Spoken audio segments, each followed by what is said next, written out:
مور ورته بچې سبا له د غوا بیا منډې ته ووځه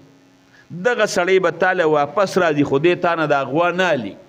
خو د ده نه دا تپوس وکړه چې کاکا د غوا خو ته ما نه اخلې نه خو زه ورسره څوکم چې منډې ته بوتله نو اقه سړی واپس راغی فرشته و خو انساني شکل کې به راتله چې راله ورته یې غوا خرڅی هغه ته وایي کاکا ما ته مور وي چې دا سړی تا نه د غوا نه علي خو چې کله دی راشي نو دا تپوس ته وکړه چې د غوا سره څوکم مور راته داسې ویلي دي او ورته وایي بن اسرائیلو کې مړی شوی دی غوا پسې به ګرځي او هغه غوا چې د هغې کم صفتونه بیان شي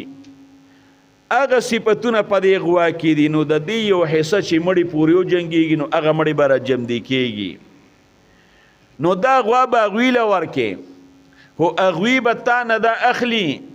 خو ورته ووایه چې د دې نه به سرمن وباسي او د دې دا سرمن به راته د سرو زرو ډکوي دې قیمت دی